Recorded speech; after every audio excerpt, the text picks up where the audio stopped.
Morning. Welcome to session 3 in the extended series of me wittering about human factors and performance in retrieval medicine. We've had 2 sessions so far, and we've had the opportunity to go into some of the concepts that underpin the different aspects of human factors, both as it's practiced in the wider human factors community and also as it's practiced in our field of retrieval medicine. And this is the kind of the wheel of the whole of human factors and ergonomics that we identified back in session 1, where we just talked about how the interaction of humans and work, that's human factors.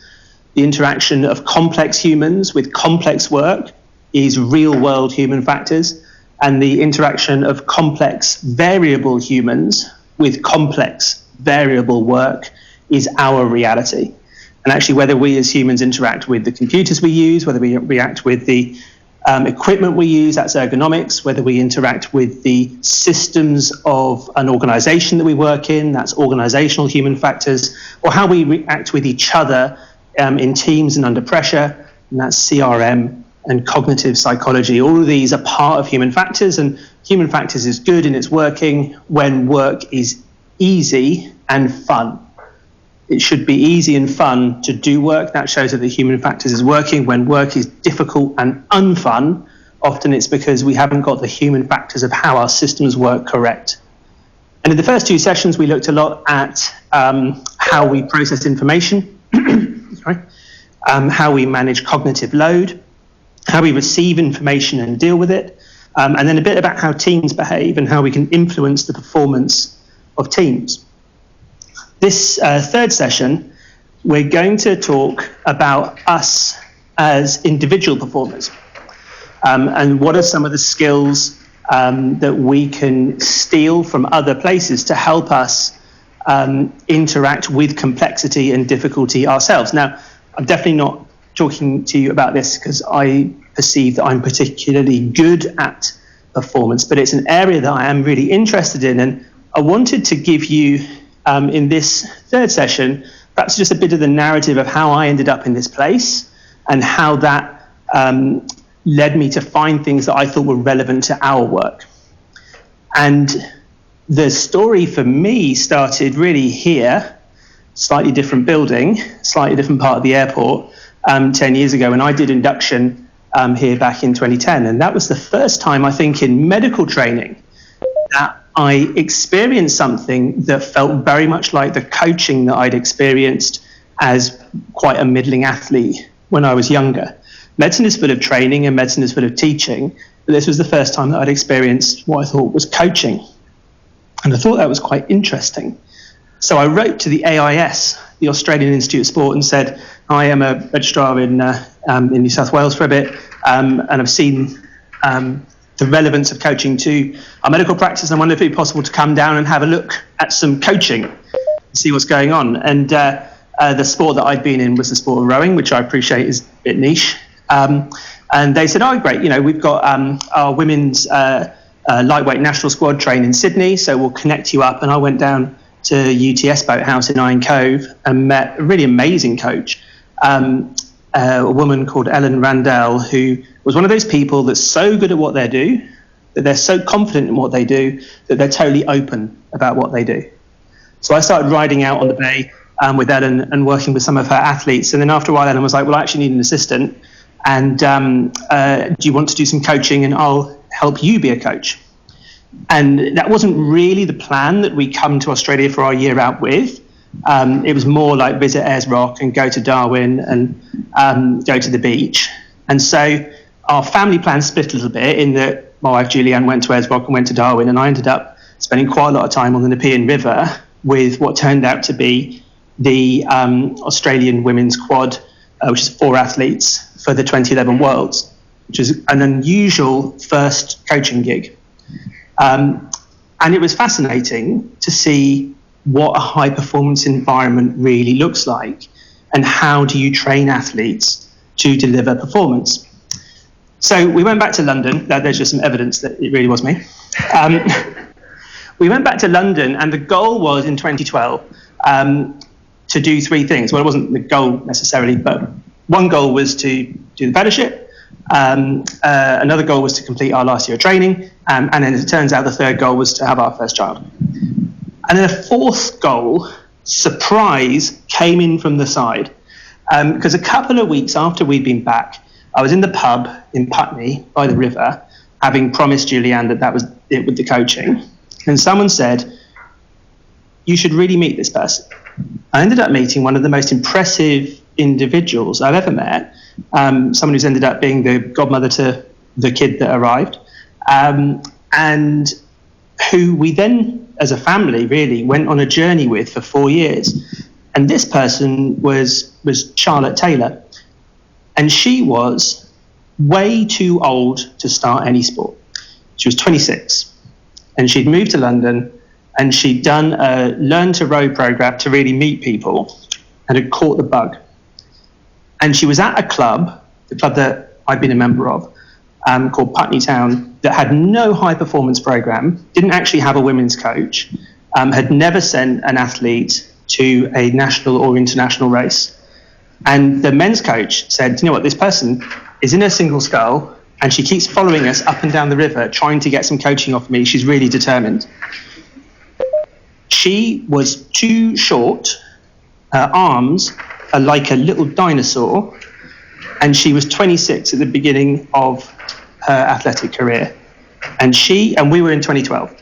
So we got back, and we'd just been to see the 2012 Olympics. And actually, I'd met Charlie at the 2012 Olympics. And she said, I want to go to the Olympics. And it posed a really interesting question, because what she had was coachability and determination and a willingness to do what was necessary to try and achieve an exciting goal. And I had a year of medicine, a promise that I would stop coaching, and lots of other things to do. But there was a really interesting question, which was, what if? What if you took the brakes off? What if you did absolutely everything right? What if you, one-on-one rather than a big squad, achieved the most rapid rate of improvement you could? Is it possible to go from beginner to Olympics in 4 years? So we thought we'd give it a go. And our starting point was this: too old, too short, coach who's never been in any system, club that has not got a high performance program, no boat, it's quite important. She'd never boat. She'd got a boat that she bought for £500. It was 12 years old, and it was basically made out of slices of cheese laminated with jam. It was the soggiest thing you can imagine, but the right attitude. So this process started, and we set about trying to make sure that every day we just got the most of what was possible out of every day. Now, she had a job, and I had a job, and I had a HEM secondment coming, and then a second HEM secondment coming. And we didn't have a lot of time, and she didn't have any money. So we had to really try and get as much out of 5 in the morning and 7 at night as the people we were going to be competing with were getting out of full-time training. We had to try and identify all the different aspects of performance and try and get as far as we could with each one, whether it is nutrition or sleep or support or weights or physiology. And we had to be the best we possibly could at learning, because we had no time. So this is the River Thames in London, and those sprint pieces you can see her doing there, well, they speak to something I'm going to show you again a bit later. Nobody was there to support this program apart from her friends and some supported people in the club. So there was aspects that we had to build ourselves. We had to get the best training program we could find. We had to build a physiology gym. I had to learn how to do lactate curves. We snuck our way in to other people's gyms to try and mix some equipment. We went to Belgium a lot because that's the cheapest place you can go to training camp. And the whole purpose was to try and get to a point where she could demonstrate enough speed that the national team would be interested enough to give her a chance to get to the point where she could get in what was the only boat for lightweight women that's available at the Olympics. So it's not like swimming where you can win 8 medals by having like front crawl, backstroke, side stroke, whatever it is. For lightweight women, there is one event. It's a 2-person boat. Britain had won the gold medal at 2012. One of the athletes had retired, the other one had carried on. So it's pretty clear that that person was going to be in the boat for Rio. So there was one seat available, and there were a lot of people in that seat. We managed to get some sponsorship. We used the sponsorship to go on a training camp in Portugal just before the national trials. This is Portugal, which is where the British national team go for their training camp, because we wanted to try and get every advantage that was possible. Jules was 3rd trimester at this point. It wasn't the holiday that she had necessarily planned, but the 3 of us went off to Portugal. And rowing is a particularly brutal sport because every time you take a stroke, you have an opportunity to stop. Because you push and relax and you start from zero, you've got to make yourself push again. So learning yourself and learning your body and learning what you're capable of, learning how the cup empties when you empty up your power, and particularly, and I think this is relevant to us, learning how to deliver something that is very effective when you are in a state of distress. Because that's how you win. You win by holding form and being effective and being efficient in your movements when you're in a state of extreme fatigue. Now, a rowing race goes for 2,000 meters. It lasts for about 6 minutes. And at the end of that 2,000 meter piece, if you take someone's lactate, which obviously we did quite a lot, you'll have a lactate of about 21, 22. You have an undetectable bicarb. You have a pH of less than 7. Now, that is obviously a different physiological state to our patients. But if you imagine trying to do something where a key component of it is relaxing with a lactate of 21, you can kind of see some of the challenges. And learning how to be effective in that environment was a big part for her. We started to get on the radar. We started to get access to some more advanced testing, some more opportunities for monitoring, and the coaches started to notice. But the entry point to the team is trials. And when you turn up to trials, you usually turn up with your high-performance squad and your high-performance coach. And the national team coaches already know who you are, because the job of the national team is to know who's going to be in their crews in 4 years and in 8 years' time. They're tracking these people. They're on a performance pathway. And you can imagine what happened when we turned up to trials in my old battered 206 with a single skull on the roof that was made out of cheese laminated with jam from a club that they didn't know. When you're too short, people weren't interested. The only way that they were going to be interested is if she won everything that they put in front of her. And somehow, after 2 years of this program, Charlie got selected to race at the European Championships.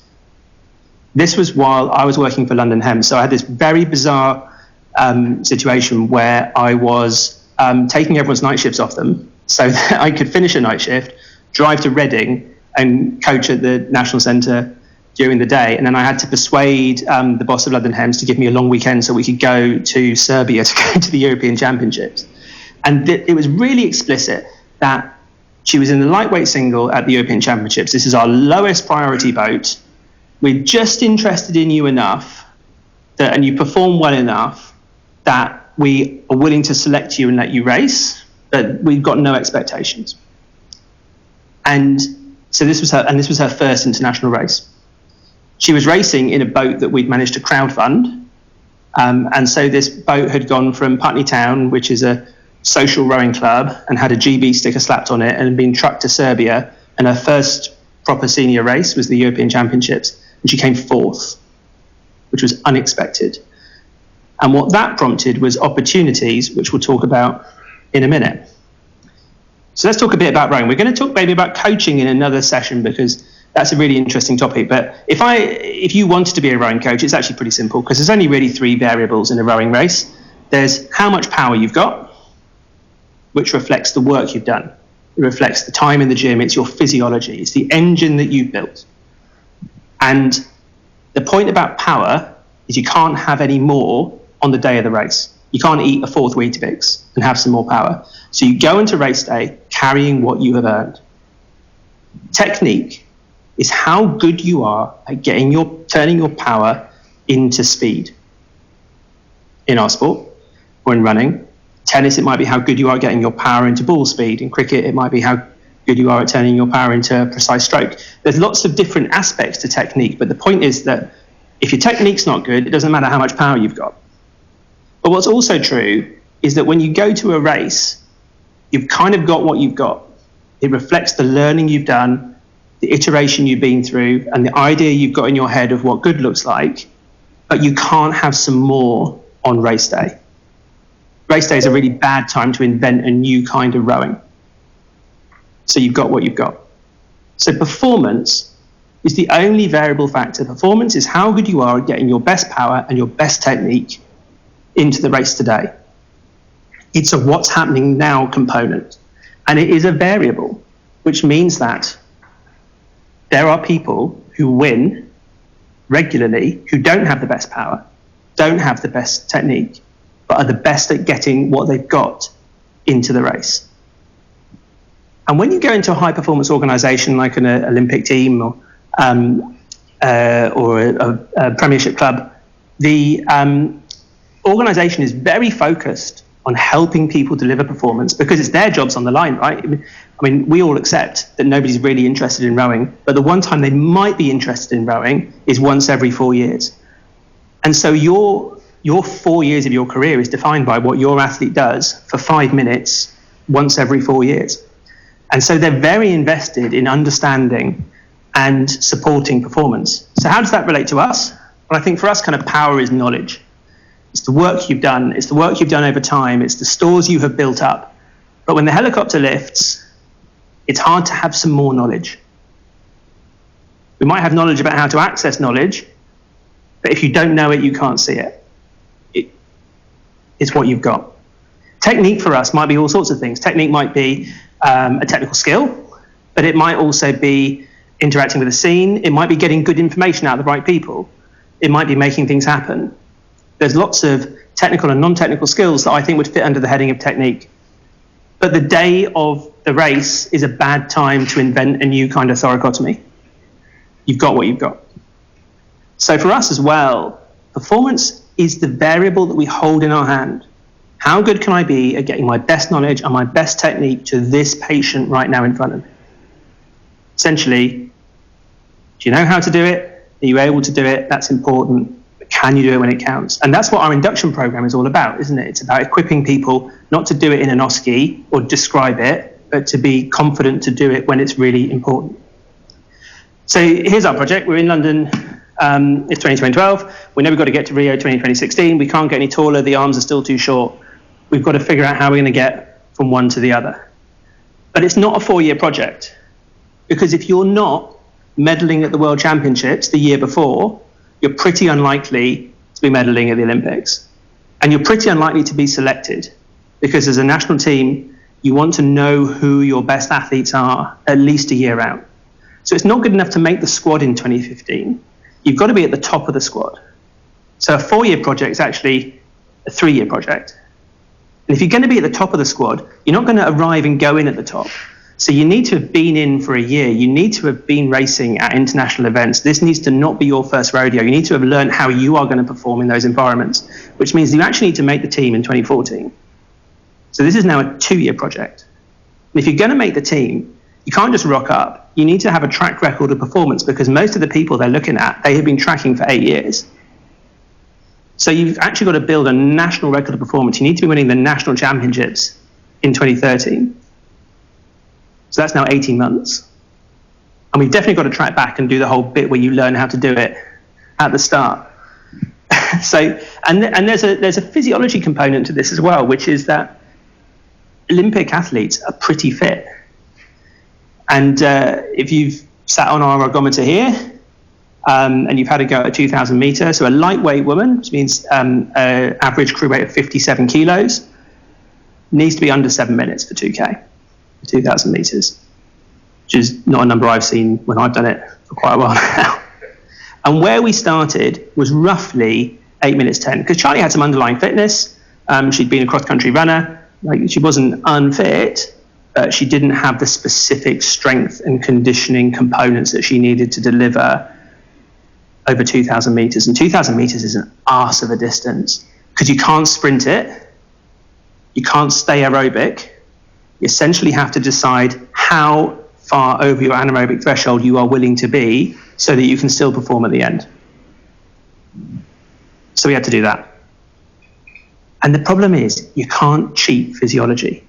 You do the best training program you can. You try and track how you're doing. You use all the information available. You tweak the training program. But in the end, the body has to go through a cycle of challenge, stress, response, improve, challenge, stress, response, improve. And really with physiology, you need to have someone with the right genetics. And then as the coach, you need to just not mess it up. And you have to wait for it to happen because it won't happen straight away. So if we've got to be winning national championships 18 months after we start, we can't do that with a 7-minute ergometer score because it's not going to happen in that time scale. What about technique? You can learn fast. But this is a new skill and it has to be executed at a very high standard. And a lot of coaching is about exploration. We had to find what works for her. How do we make it work for someone with tiny arms who's not very tall? How do we find her strengths and lever to her strengths? How do we build resiliency in her technique? We can improve faster than other people can, but this is still a long project. This is where performance came in, because what we realized was there is no barrier to learning about performance. And there is a significant advantage to getting very good very quickly at the performance component, so that whatever stage you're at, you are bringing the best of what you've got to the challenges in front of you. And that improves rapidly. 2 years into the project, the national team invited her to come to the National Training Centre for a fun Christmas regatta, which is their way of looking at you. And it's where they mixed up all the Olympic athletes and you race against all sorts of people. And Charlie ended up, so imagine going to this National Training Centre, you've come from this daggy, lovely, but daggy, fun social club to this pristine training centre. You know you're being scrutinised, you know you've worked really hard to get here. And the person in the lane next to her was the Olympic champion in the fun regatta. There's lots of ways you can approach that. Now, the Olympian was having fun, but in her first race, she beat the Olympian. Not because she had better power and not because she had better technique, but she was focused on doing what she needed to do. So that leads us to the term performance, because performance gets quite a bad rap. If someone comes and says, Carl, can we just have a chat about your performance? I mean, there's no circumstance where that's a reassuring... Especially when it's his wife saying, again. Yeah. But I find those debrief sessions quite helpful, though, so it's good. If you work in a hospital... Yeah. One team. If you work in a hospital and a manager wants to come and talk about a department's performance, well, they actually want to talk about some outcomes. They want to talk about some KPIs. If somebody has a performance review, what it usually means is we're not happy with the outcomes of what you're doing. But that is not what performance is. We need to rehabilitate the term performance. Performance is doing the things you need to do to get the outcome you want. Performance is a now thing, not an outcomes thing. Did you perform is not the same question as did you win. Did you perform is did you do what you set out to do? And the question for us as coaches is how can we do what we set out to do? So there's a basic rule, which is that you can't have a discussion of human factors without something from aviation and something from Formula One. And we're going to challenge ourselves on one of those. But this is a landing of a plane, and I don't know if anyone can see anything wrong with this plane.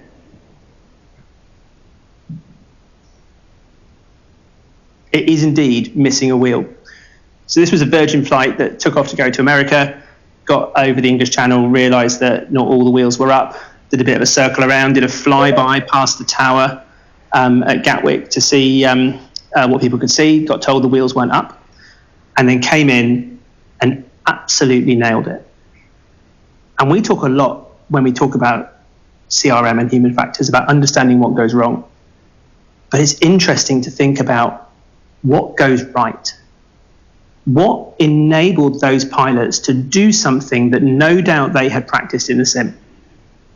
No doubt they had the knowledge to do, and no doubt they had the technique to do. But in that moment, what enabled them to successfully do that? And so the first kind of performance question to think about is this: your performance state. So Claire asked the question at the beginning of induction to people, what puts you in your flow state? And I think that it's a similar question, and it's definitely an individual thing about what do you feel like and what do you look like when you're really on it. If you think about the best case you have done, the absolute, the one that you walked away going, that came together. And if you think about performance as doing the things you need to do to get the outcome you want, when you reflect on the case, the first question is, what state was I in? Where did I get myself to do that thing really well? But then the better question is, what did I do to get myself in that state? So I wonder if we can just pause for a second and just consider some different aspects of the performance state. In fact, before I tell you what I think, what are the different components when you think about your best performance state that describe the place you're in? Sorry, Ross. As I've been older, I do process. So could we just, I think it's reasonable, could we describe that as like comfort? That kind of speaks to ergonomics, doesn't it? A little bit. What about? Coffee, and I'm going to say that. Why does coffee put you in a performance state? It makes me awake. There's definitely a comfort kind of feeling. I'm sure there is a psychological barrier to that need for coffee in the morning to function. And again, Phil giving me that coffee this morning has helped me the team state, there's support there as well. Yeah, I think I feel less anxious when I've had coffee because I now know that I've had coffee. Yeah, absolutely. There's plenty of physiological stuff that may not be robustly evidence-based, but it's about your arousal state and your physiology that prepares you to do a task. Yep. And that can be variable depending on the task. I think it would be remiss not to mention that and talk about that, but we also have some sort of semi-autonomous control over physiological priming. Yeah, do you think you do that? Absolutely. What do you do to get yourself in a performance state? Well, it depends on the task that I'm doing. If you look at the athletes warming up for the NBA, almost universally they have a pair of sponsored, high expensive headphones on, and they're doing their same ritual and their same sorts of things, but they're listening to particular types of music or they're doing particular types of things to do that.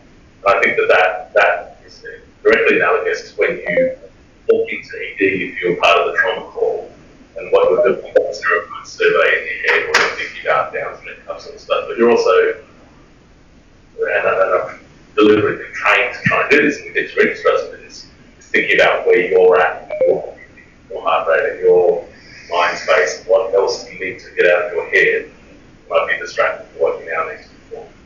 Yeah, I think it's really important to have a sense of where you want to get to. Yeah. And sometimes when we think about it, we think about trying not to be something, which is really hard. I must not be stressed. I must not be anxious. What were you going to say? It's similar thought to what Jen had. There's that optimal level of arousal that we want to be on, that arousal curve that's included about. You want to have some arousal to be ready to perform and not be so anxious or agitated that you can't function clearly. And so, like I said, whatever you need to do if you are feeling anxious about the situation to try to bring yourself back on that curve, that level of arousal to function. So for me, I like to breathe, like breathing exercises. I'm nervous about something.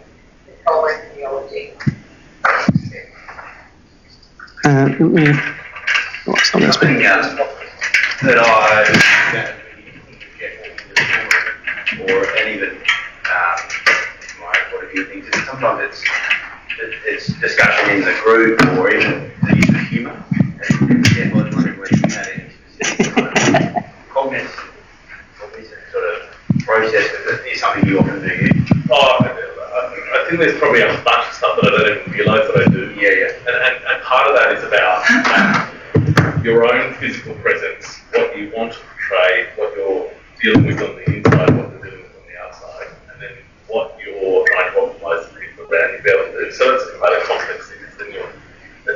mix of performances that you want the performance of the team to reflect your performance as well, which may sort of stretch what Tom's maybe trying to achieve here. But I mean, do you want to talk about this in terms of performance as well as personal performance? I think part of that process, if you're the main player on the stage, if you're the team leader, or if you're the key sort of prime NBA basketball player that's going to carry the team, you need to portray a certain performance to be able to get the team to perform at the next level as well. We frequently do this when we turn up on scene. If you're the doctor on the medical team setting up, you have a central role to portray what you want to get the outcome of this patient. So it's something that I've been looking about trying to play with for years. Since I'm not necessarily great at it, but I'm playing with it. But the other thing is also to play with the aspects when you are fatigued, when you are tired, or you are distracted, or there's lots of other shit going on, and actually have the ability to be able to reflect on that, to learn from it, see whether your performance is great or what areas of great as well. So we're going to talk about you in your best state, your absolute best state, your top performance state. So can anyone describe what do you think other people see? If we think about confidence, what do other people see when you are at your most optimally confident about what you're going to do? What would they notice? What does it look like? You have to mime it, but just what would they see? I don't know, I guess you are confident in your approach, how you're standing, how you look. Probably appear relaxed. Yeah, I think that's good, isn't it? I think you're comfortable where you are. You look like you have, you look like you have an awareness of what's going on, and you're being that you're like comfortable with it. I quite often think I want to look like I want to be there, especially if you turn up and everyone there is looking like they really wish they weren't there, because it's all going wrong. Actually, through your body language and your speech pattern, everything, making you look like you want to be there. What about emotion? What emotions do you associate with you in your best performance state? You're enjoying what you're doing. You're having fun. This is actually a process that you don't want to stop doing. You've got your shit in a pile. Yeah. It's positively stimulating. So it's it's arousing in an exciting way. Call it contentment. So happiness in the situation, rather than content, that I can make a contribution and help. It's similarly, kind of opposite to quick, you're not distracted. Well, let's talk about that. It's kind of focus, isn't it? So what does it feel like when your focus is right?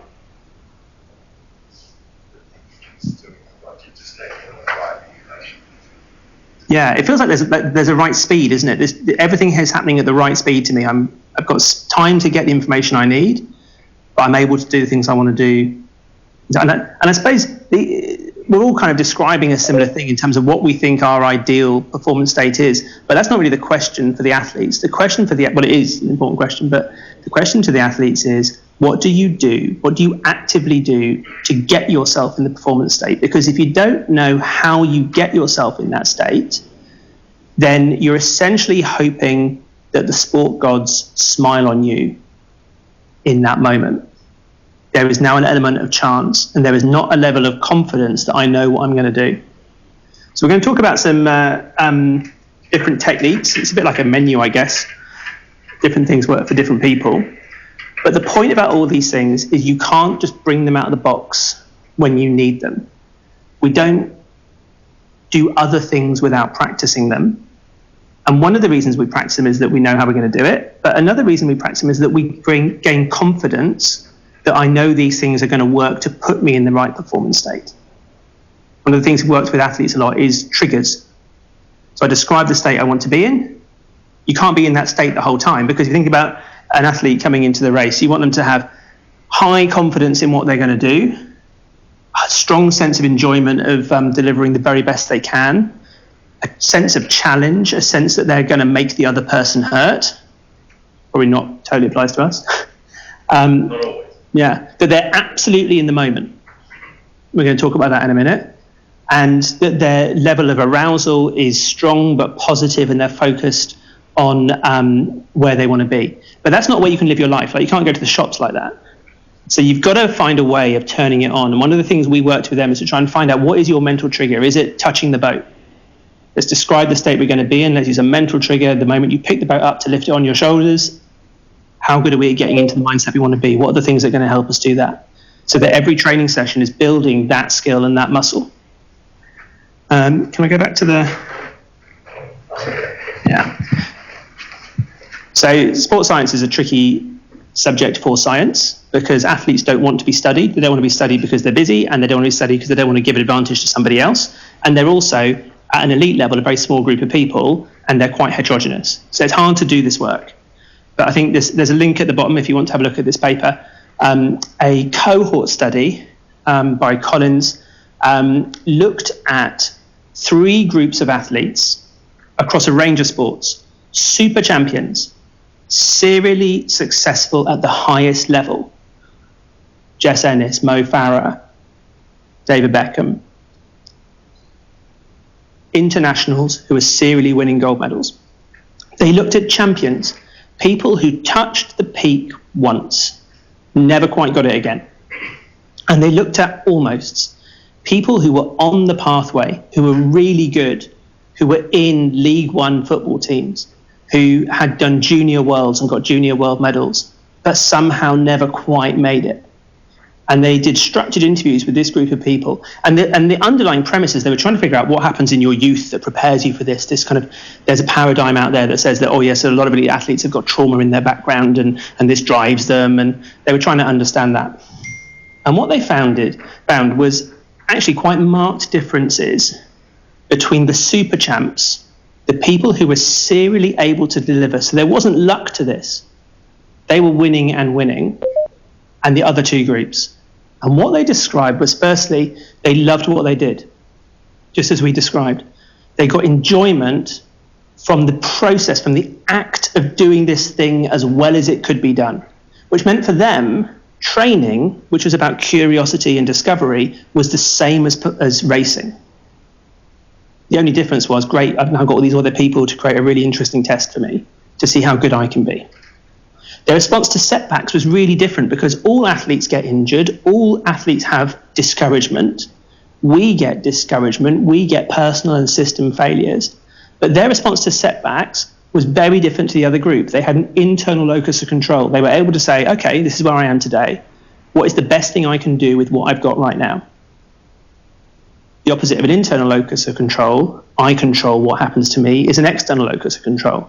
These other guys, the system, my coaches, they determined the physiotherapist wasn't very good. And their reward motivation was very different, in that they didn't actually care where they came. And I thought what was really interesting as a coach joining the national team for a year was that in the middle of the Olympiad, you could kind of see who was going to win the medals and who wasn't. These people were all amazing. They were all funded athletes. And one of the things that was noticeable about the people that you could clearly see were going to win in Rio was that they were very rarely at the top of the timesheets in training, because they weren't concerned about where they ranked within the team. What they were concerned with was, did I do what I set out to do today? Did I try something today? Did I deliver the intensity I chose to deliver today? Did we try something that didn't work? Great. We're at the bottom of the timesheet, but that doesn't matter, because this is not the test. This is a day that has advanced me. The flip side to that was these people who, you can be a world champion and be and not in the super champs group, but people who were motivated by the performance and the event over training. Training is just something I've got to get through to get to the event. Their locus of control was external. They were motivated by where they were in the team, forgetting that they're not racing the team, they're racing the Germans. And for them, success didn't come from within, which meant that they didn't know what was going to happen on the day. And there's an interesting challenge in that group, which is talent. Supremely talented people who haven't understood their talent have to keep hoping that the talent gods smile on them, because if they don't understand it, then when things aren't happening, they don't know what to do. So we can talk about a couple of mindsets. So there's another link to a paper here. Mark Jones is a sports psychologist who was interested in why are England so bad at penalties, and what is the impact of playing away. And when we talk, so the challenge mindset is something that's kind of seeped into a lot of our medical discussion, and Mark's work kind of underpins quite a lot of it. And the frame we talk about is your personal assessment of, do I have the resources to meet the challenge in front of me, in which case it feels like a challenge and I have confidence, or do I feel I don't have resources to meet this challenge and therefore it's a threat? And physiologically we're different, which is I think what Jeff was alluding to. Our mindset is different, our cortisol levels are different depending on how we frame the same challenge that's in front of us. He did a really great study where he took people who'd never done climbing and sent them to climb a climbing wall, and they watched a video beforehand which briefed them about what they were going to do. So the challenge is the same. And one group of people got told, okay, this is an assessment task, you'll have a fixed period of time. If we don't like what you're doing, we're going to stop you. It is quite dangerous, but if you fall, there'll be a mat on the floor, and we'll be judging you on a series of qualities. And the other group of people got told, you haven't climbed a climbing wall, but you've climbed other things like a climbing wall before, and this is a natural thing. Take your time, look at what's in front of you. We'll give you as long as you want. And we're really just focused on your overall experience of it. It's very safe. There's harnesses. So we're just interested to see what you can do. That second group of people who really just had the same task framed to them when they had the same resources but framed in a different way performed significantly better. And Mark talks about 3 components of the challenge mindset.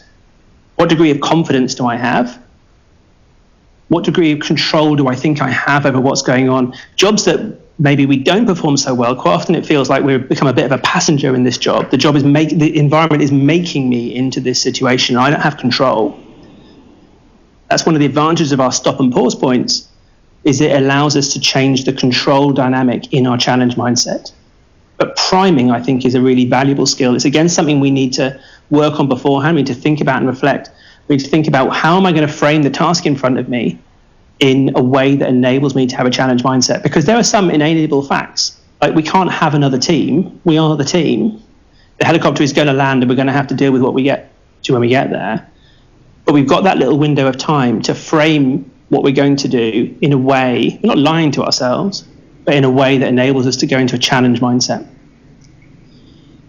Here's another little menu of things. We'll go into a couple of these.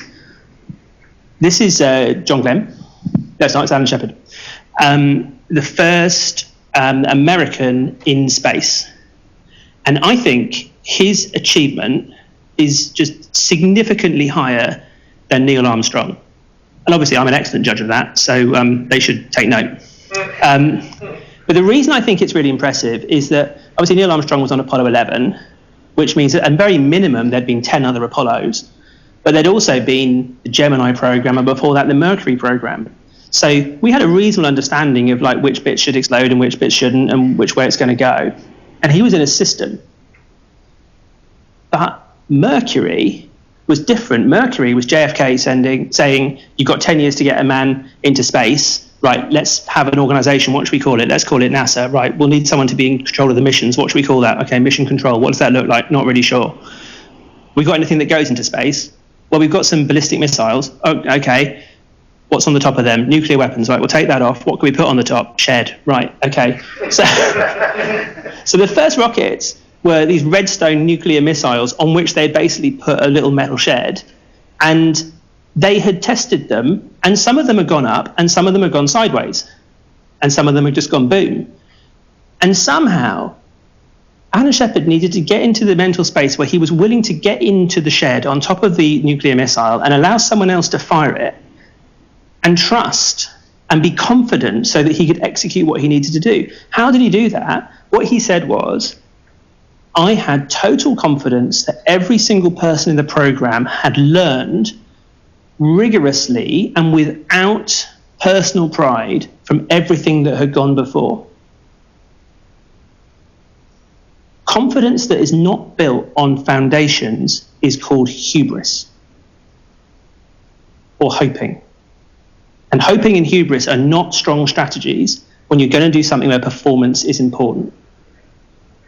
What created robust confidence for him was the knowledge and the trust that people had made the right choices in terms of how they behaved to each other all the way through. One of the advantages of being a consultant, certainly in the hospital, is you run the sim. Let's do a teaching session. What should we talk about? Well, we'll talk about something I already know about. Thanks very much. Medicine is a confidence game. Paramedicine is a confidence game.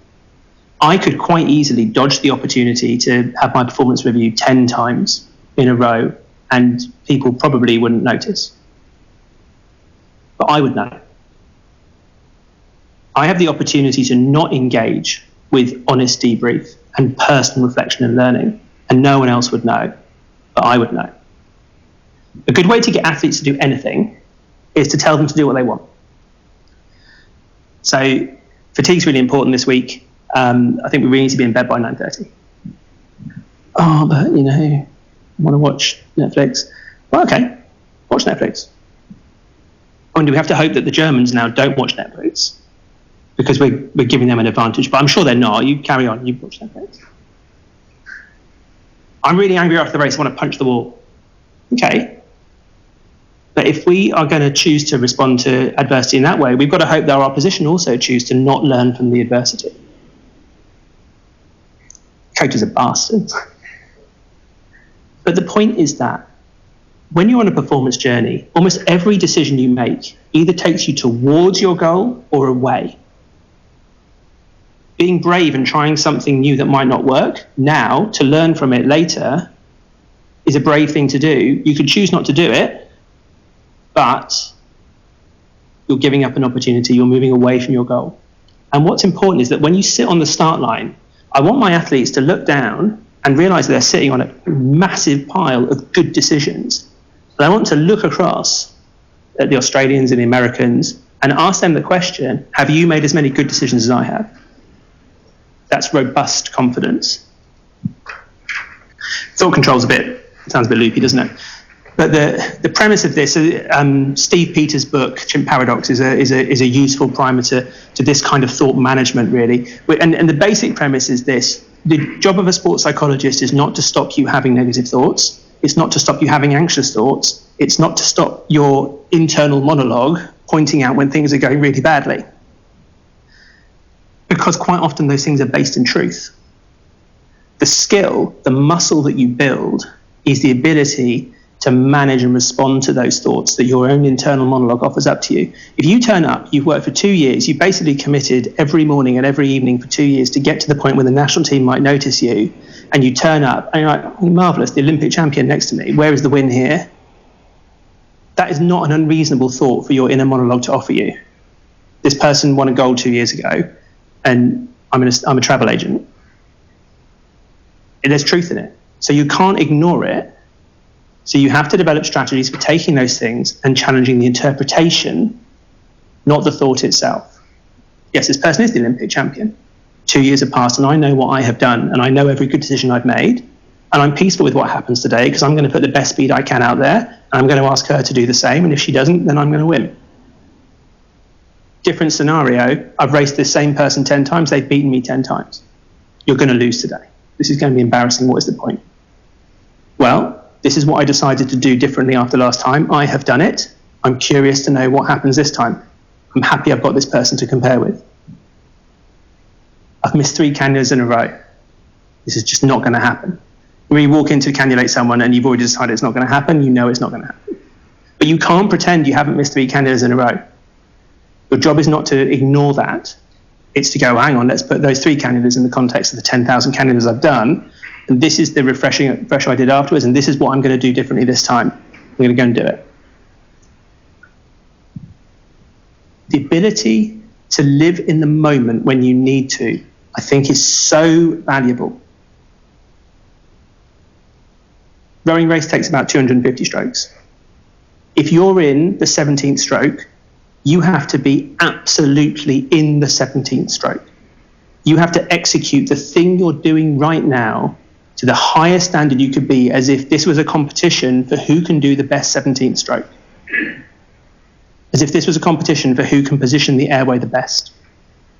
As if this was a competition for the best wrapping of a line. And if the athlete takes their focus out of that stroke and into the next stroke, when they've not finished the one they're doing, it can be catastrophic. in terms of speed.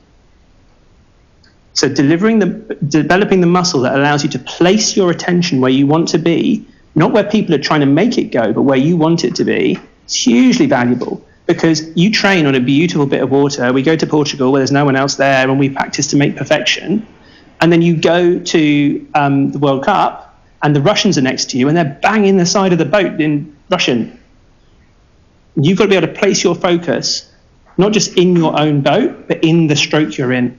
And the challenge to that is process versus outcome focus. Because lots of things in stressful environments draw our focus towards the outcome. Because outcomes are important. They're the reason we do it. We want the gold medal. We want the success. Outcomes are motivating. But trying to get the outcome doesn't get the outcome. If you're a quarter of the way into the race and the Germans are a length ahead of you and you have been trying, you can't try harder. That's not going to change anything. You've got to take your gold medal focus and deliver a gold medal release of the blade right now. A gold medal positioning of your body right now. And there's lots of circumstances in our world where we can get dragged into an outcome focus. And I think a really interesting example is laryngoscopy. So if you think back to when you were a novice laryngoscopist, what are some of the outcomes of your laryngoscopy that are important? If you succeed or not.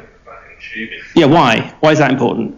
Because that's what you're training to do, and that's what the expectation on you is to get it done. Yeah, everyone's expecting it's going to get done. What other outcomes might there be if we do or don't get this tube? We'll get hit on the head by the anaesthetist. Yeah, patient might die. You might get assaulted. Yeah. Maybe even worse. Our sense of ourself, what am I here for? There's lots of reasons why the outcome is really important. And it's hard to take ourselves back to the first time we picked up a laryngoscope, but if you train someone recently, it's not unreasonable that the person who picks up the laryngoscope is thinking, right, I've just got to get the fucking view. Just got to see the view. I've got to see the view. And if you put the scope in and you don't see the view and you are outcome focused, the danger is that you try harder to get the view. You do the thing you're doing more because you're outcome focused. What would we advise these people to do? We'd advise you to take that gold medal desire and position the patient at that standard. Open the mouth at that standard.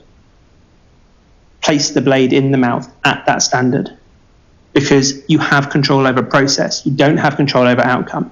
And the worse the situation gets, the more our inner monologue takes us to outcome, and the more we have to bring ourselves back to process.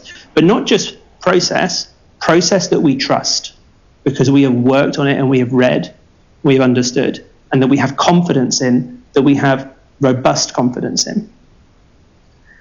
So, with the risk of derailing your process at the moment, yeah. Can I just ask, is that the difference between task fixation and focus? No. Whereas if you're trying to do something and you need focus, which can be described in other words maybe as task fixation, you lose potentially situational awareness.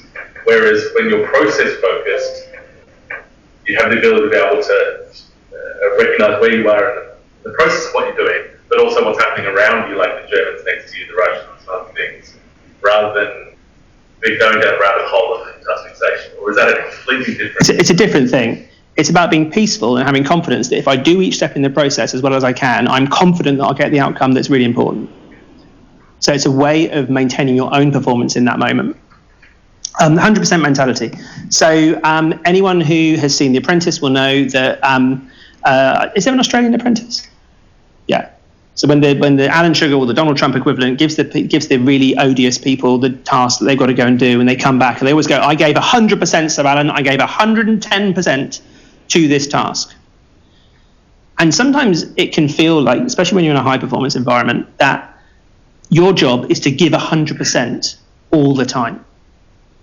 And that fails to take into account one of these basic principles of human factors we talked about at the start, which is that we are complex, variable people who do complex, variable work. So if I ask the same question from session 1, Who here thinks the variation in their performance day to day is 1%? 5%? 20%? I don't know, like, I would be happy to look after me on my best day. I don't want to be looked after by me on my worst day. It's probably quite a lot of variation. If we work in systems that require everyone to be 100% all the time, then our systems are probably not very good. The task and the skill is a different one. The skill is to be able to get 100% of what is available today. So if I'm having a 9 out of 10 day, I've got to get 100% of 9 out of 10. I'm reasonably sure it's 90%. If I'm having a 7 out of 10 day, I can't get cross about the fact that I'm not having a 10 out of 10 day, even if this is a stressful moment. My job is to get 100% of 7 and know that I'm in a team that has resilience and capacity and has trust. But if I get cross about not having a 10 out of 10 day, I'm going to deliver half of my 7, which I'm reliably assured is 35%. What other high-performance behaviours can athletes do when they're in a high-performance environment? Well, one is connectedness. It is really hard to go into an environment where you feel you are being measured and judged and where you are competing against these people, and yet somehow form relationships that are supportive of what you're doing, to be outward-looking, to use trust appropriately. Now, we don't have a competitive environment, but we do have a high-performance environment, and it is still an important skill to be able to maintain connectedness within that community. Because if you frame it like my emotional manipulation of the athletes, if you choose not to use the environment you're around, if you don't choose to use all the aspects of support that are available, then you really have to hope that the Germans have also chosen that. Because you are giving up an opportunity. You're giving up an advantage. And of course, every now and again, we go to the one patient that really needs every single ability that we've got. And we need to know that we have taken every opportunity that we can. So our behaviours in training create confidence and create our ability to deliver the skill of performance. Final mindset thought is this. There was 2 athletes in the team that had won gold at Rio and won gold at London before that. And every single thing, they had the best coach, they had, and they had the best attitude. And I looked at them and I was like, what is your mindset? And I thought it was this, it's curiosity. They were constantly motivated to go, how good can I be today? What can I learn from this today? And that's not just in training. They were able to sit at the start line of the Olympic final and go, how good can I be today at doing the things that I have already established are the things that are going to get me what I want? They were curious to find out what was possible. And it enabled them to have a peaceful challenge mindset in moments of high stress. And that is something I try and think about in the helicopter on the way to a difficult job, is I'm curious to find out what I can do in this situation, and I'm curious to find out how well I can deliver the things that I want to deliver. I'm going to end, it's going to have to be another session, by showing you what happened next. So the team basically funded Charlotte and said to me, well, you have to, if you're going to coach with us now, you need to come in full time. So I'm the only person in the world I think that's ever resigned from London Hems twice. So I ended my secondment a bit early, and Charlotte got paired with a second athlete. This has got to be the Mighty Ducks finale, isn't it? This has got to be Hollywood. Come on, we're going to give us the gold now, aren't we? Come on. I think it's going to play. I tried it before. We went to the World Cup, which is in the most amazing, beautiful place in the French Alps called Aigues-Bellettes, which is this alpine lake, like the lake of the gods, to race the World Cup. Now, we're in 2014, so if you think we're halfway through the project, this is the point in the project we need to be racing internationally and doing well.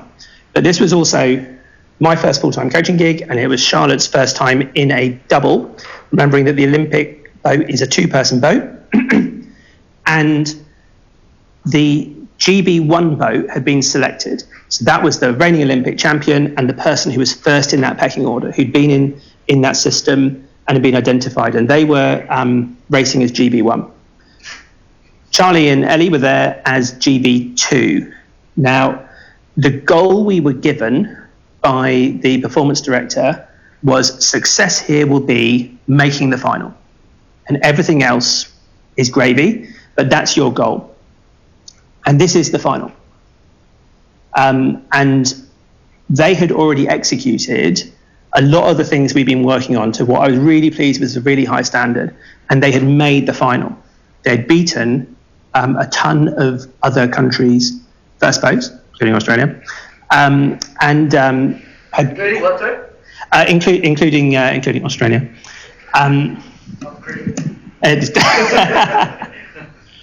I've worked with the ECB.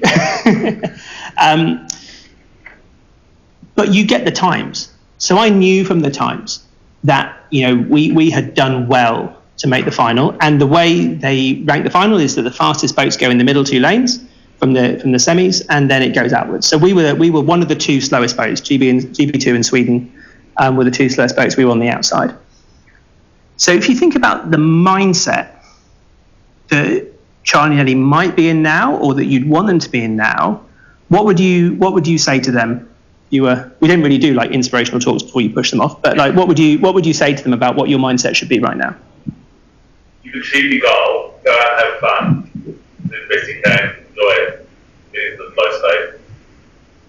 There's a child in the hospital that really wants to win. I'm really in the hospital myself. Yeah. Don't give up right at the end. Before you go. Yeah, don't give up at the end. That's a really good bit of advice.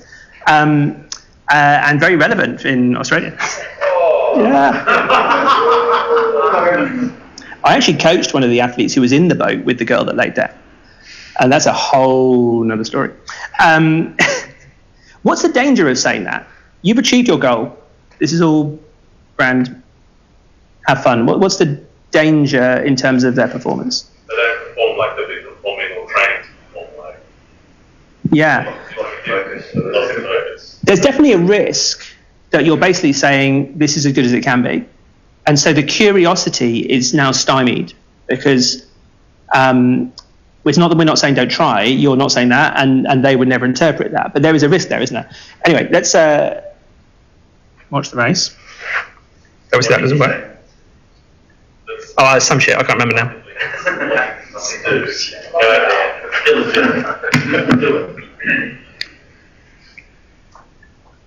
Floating the water. Oh, my sound isn't going to work. I think I pressed something on the wall. We'll let them get started.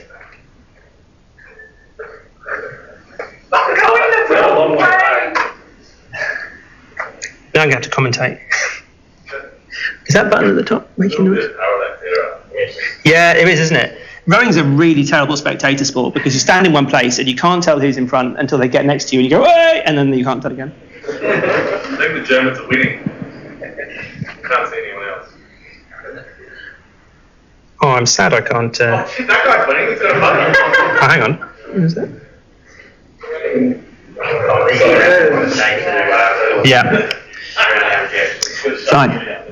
So you kind of get a free go for the first 100 meters because you've got no lactate in your system, so you go as hard as you can.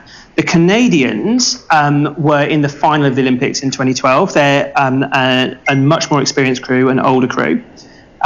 China, basically, you never know what you're going to get with China because they compete internally the whole year. You never see them, but China's got a solid program. All of these athletes have raced at the World Championships the year before, except for Charlie and Ellie. You can see them on the far side. Parallax error is tricky, but it's going to scroll back in a little minute. You can actually see Great Britain won. Is there something else I can help with? Yeah, turn the sound on. You can kind of see Great Britain won are kind of back, but we know, because we know from training, that Great Britain won are really fast in the second half. So, but the field is spreading out, and you can kind of see, let's pause at this point. They're doing all right, aren't they? They are in this final with all these crews that are objectively better than them and were faster than them in all of the semis. And we're coming up to the first timing marker on the left here. We're minute 40 in, and they're kind of in the game, aren't they? They're probably second. So what would you say to them now? Kill the Germans. There's still 3/4 of this race to go, and it's great because obviously we love watching rowing. But so you've done the bit where you fly out the front. The commentator, if we could hear them, would be saying that quite often the slower crews will absolutely smash at the beginning and try and hold on, but that's not how the racing works. So quite often you do see the slower crews show in the front at the beginning, and the commentator will be saying that the crews that are going to win this are the ones who are being efficient and racing the whole race. But you'd be pretty pleased, wouldn't you? You'd be going, we're not embarrassing ourselves here.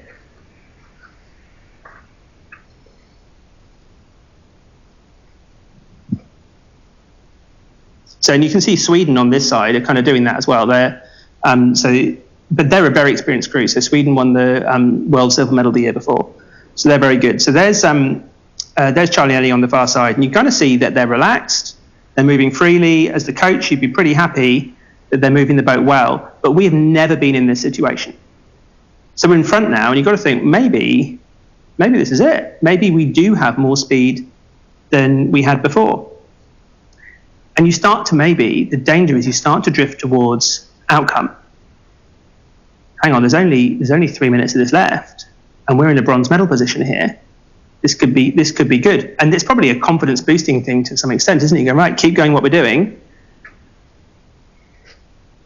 There is a bit of parallax error here still, but can you see what's happening with 3 and 4? They're coming. How do you think it feels when you're on the limit and slowly people are coming back on you? Is it better to be in front and see that happen? So what thoughts would your subconscious be starting to offer up to you now if you are new to this, everyone else is objectively better than you, you got out to a lead, and now the grown-ups are coming? What do you think your... Yeah, well, try and place yourself in their shoes, because they're young athletes, but they're pretty good. The vulnerable person, they're catching me. If you're a dog, you are not catching me. So you'd use what's happening as motivation, but you're saying you're not catching me, and they are catching you.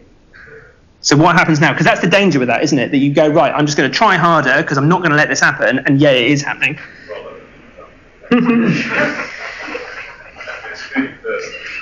Right. It's changed again. So we've now gone through the middle of the race. You can see them on the far side. 40 seconds ago, they were between first and second. Now, they're fifth. In fact, the only company they've got is the Canadians out the back. So what suddenly has happened now to your mindset at this point? Yeah, and you're an athlete, aren't you? Have you been there? Oh yeah, I've competed at the world level. Yeah, you can hang on to you like, but then eventually the rubber band will snap and it's all over. Yeah, and there's and the danger is that there's that bit. Yeah, the danger is that bit where you know it's going to happen, but it's not happened yet. Yeah. Hey, that's not a slow. You can hang on as long as you want. Yeah, and there's a question that you also ask, which is, have I paid out too much in the first half? Is this now going to be not just an explosion, but a failure? And of course, at the beginning of this, we've been told by the PD that your goal is just to get to there. Is there also a physiological falling where you're just going, the lactate's now going through the roof, I'm now struggling to breathe, my legs are now starting to fucking hurt, I'm trying, I can give it another couple of percent. That's what I said, the advantage to a person, you are like, people, at this level, you'll go and see people how to hurt themselves more, and it's who you are more.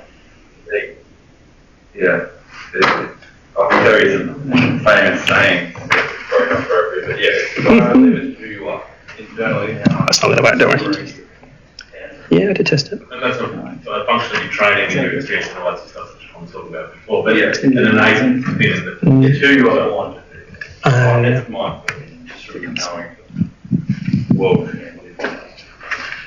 If it all goes right, you feed out the power knowing exactly how much you've got, isn't it? That's the perfect race. You don't get to have the perfect race all the time. Oh, there we go.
All of them.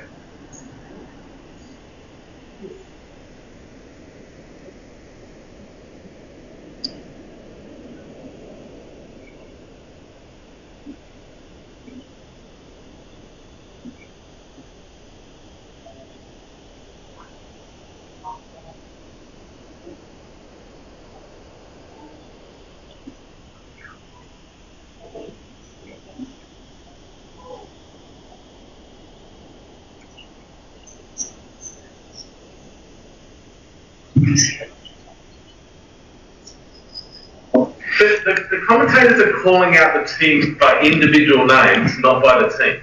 It's unhelpful, isn't it? It's like they're going the Olympic champion. She's rowing really well, and not talking about a fucking teammate in the thing. Yeah, it's brutal, isn't it? So we're now in this is the denouement of the race. So somewhere between 1,250 meters gone and 1,500 meters gone is where you have to start deciding to empty the tank, because you are running out of strokes to make a difference. If you think about the actual way you might go faster, is you've got to go further for a stroke than the opposition, and the closer you get to the end, the more that delta would need to be to make it up, and you're already in the hole. And at this level, you don't really get significant changes in speed in these last bits. So you go through 1,500 meters, there's a minute left in this race, and it's kind of set now generally. And you'd say you'd be pretty happy being GB1. They're confident, they've got good speed, they can see what's going on. Germany have come through, the Germans. They have an ex-Olympic champion in there. They have clearly played this race really well. And Sweden, who are on the near side, well, we talked about the slower crews who fly and die, but they have flown and held on. And you know what? They're a really experienced crew, so you can expect that. And you can just see Charlie and Ellie, the bow of their boat, off the screen. So what you're really, the risk of your inner monologue now is that the outcome is gone. Can I refocus on this whole "it was good to get here" goal? Can I avoid embarrassment? It's potentially some thoughts that your subconscious might offer up.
T-shirts.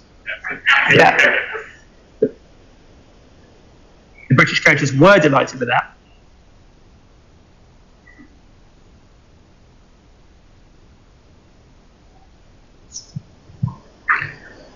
Do they ever vomit? Yeah. Yeah. Lots. That video that, when I was just showing you some of the training that we went through back at the beginning of that program, that first video of Charlie on the River Thames at the top of the river doing intervals of overpace